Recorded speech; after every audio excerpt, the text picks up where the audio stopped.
मैं doctor Dharmendra Kumar, associate professor, department of chemistry, MSG government college, Bharatpur. Synthetic dyes यानी कि संश्लेषित रंजक, part 5, classification of dyes based on the structure. यानी कि जो सिंथेटिक डाइज चैप्टर के हम जो वीडियोज की एक श्रृंखला बना रहे हैं, उस श्रृंखला में ये 5वां वीडियो है। और आज इसमें हम संरचना के आधार पर संश्लेषित रंजक का जो क्लासिफिकेशन करते हैं उसका ये पार्ट 1 है। इस विधि में हम देखते हैं कि रंजक के अणु में मूल संरचनात्मक इकाई क्या है और उसी आधार पर इनका वर्गीकरण होता है। संरचना के आधार पर रंजकों को निम्न वर्गों में बांटा गया है। जैसे पहले हम बात करते हैं जैसे नाइट्रो तथा नाइट्रोसो रंजक। यह रंजक कई वर्गों में विभक्त रहता है, जिसको हम बात करते हैं जैसे पिक्रिक अम्ल,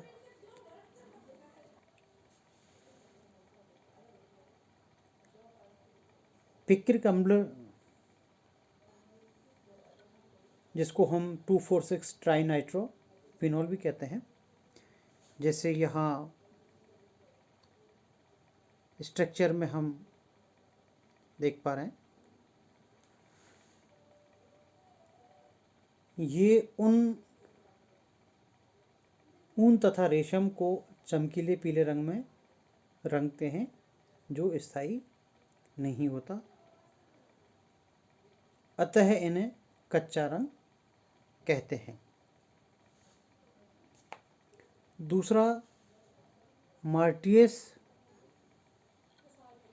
और मैनचेस्टर येलो होता है।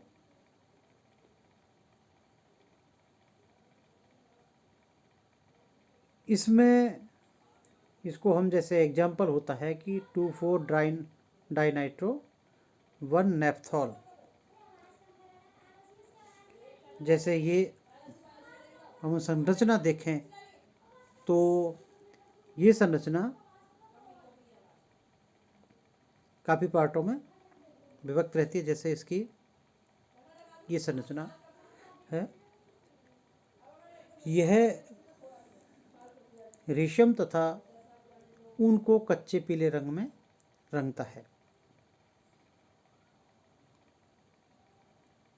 तीसरा हम देखें नेफ्थॉल येलो। यह 2,4 डाइनाइट्रो 1 नेफ्थॉल 7 सल्फोनिक अम्ल होता है।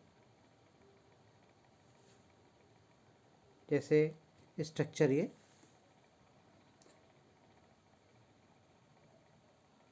यह एक अम्लीय रंजक होता है और ऊन तथा रेशम को रंगने में प्रयुक्त किया जाता है। इसे खाने के पीले रंग के रूप में भी प्रयुक्त किया जा सकता है। अगला जो इसका रंजक है वो है पक्का हरा ओ यानी कि फास्ट ग्रीन ओ।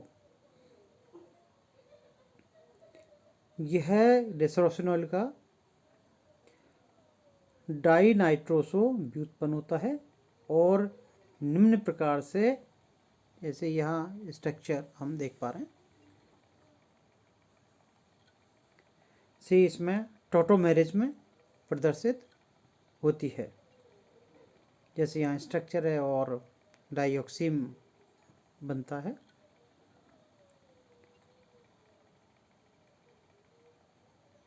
इसके डाईऑक्सीमधु फेरिक आयनों के साथ हरी झील बनाते हैं, अतः ये एक मोर्डेंट रंजक है।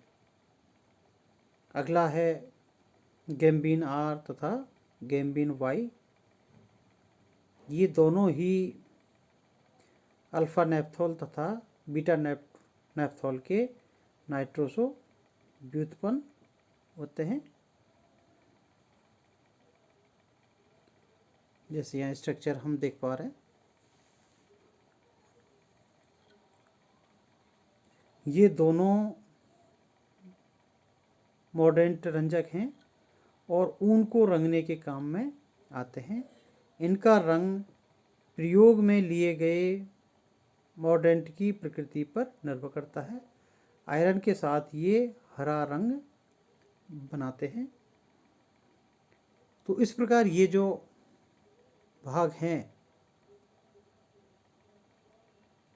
तो इनके आधार पर हम ये देख सकते हैं।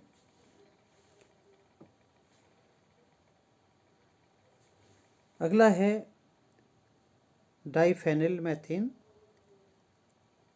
रंजक। इन रंजकों में अणु का प्रमुख ढांचा डाइफेनिल मेथेन का होता है और इनके जो उदाहरण हैं वो जैसे हम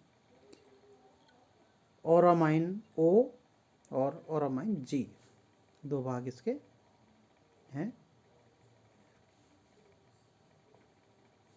जैसे पहले भाग बात करते हैं ओरामीन ओ की।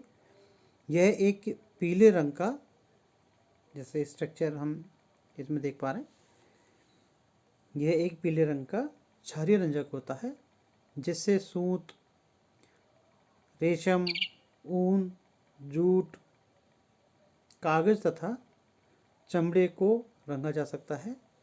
लेकिन यह एक कच्चा रंग होता है जिसका सूत्र हम यहाँ देख पा रहे हैं। दूसरा जो इसका पार्ट है वो जैसे ओरामीन जी है, जैसे यहाँ स्ट्रक्चर, यह एक हरे पीले रंग का क्षारीय रंजक है जिसकी संरचना को हम यहाँ देख पा रहे हैं।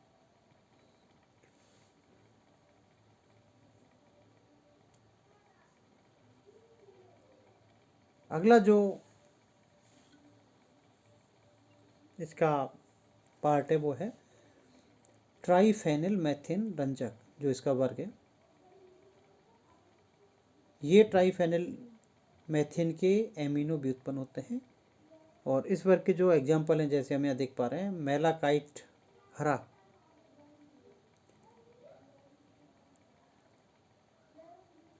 इसकी संरचना निम्न प्रकार की होती है। जैसे यहाँ हम संरचना देख पा रहे हैं,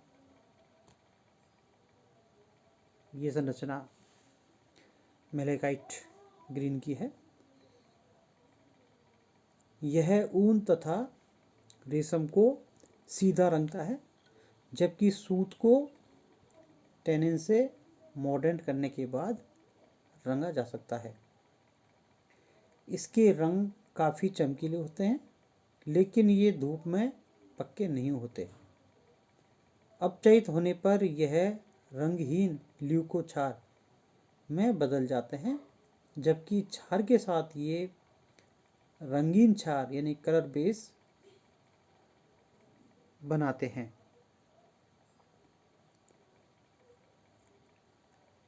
और रेशों को रंगने के अतिरिक्त इस रंजक के जो महत्वपूर्ण उपयोग हैं, जैसे यह बैक्टीरिया स्पोर को तथा फंजाई से प्रभावित पौधों के ऊतकों को रंग देता है, अतः इसे एंटीसेप्टिक के रूप में प्रयुक्त किया जाता है। दूसरा इसका जो उपयोग है वो सीरियम तथा सल्फ्यूरस अम्ल को इसकी सहायता से बिंदु परीक्षण द्वारा ज्ञात किया जा सकता है। इसका जो सेकंड उदाहरण है वो है पैरारोजेनिलीन, इसकी संरचना जैसे हम देख पा रहे हैं, ये संरचना है इसकी।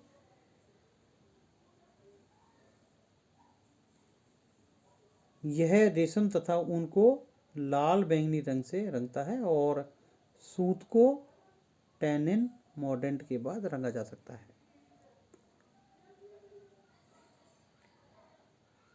इसका तीसरा जो वर्ग है वो है रोजेनिलीन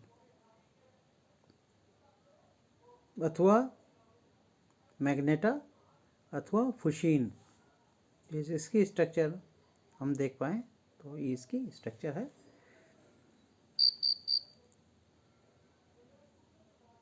क्रिस्टल अवस्था में ये हरी धात्विक चमक वाले होते हैं, लेकिन जल में घुलकर ये गहरा लाल रंग देते हैं।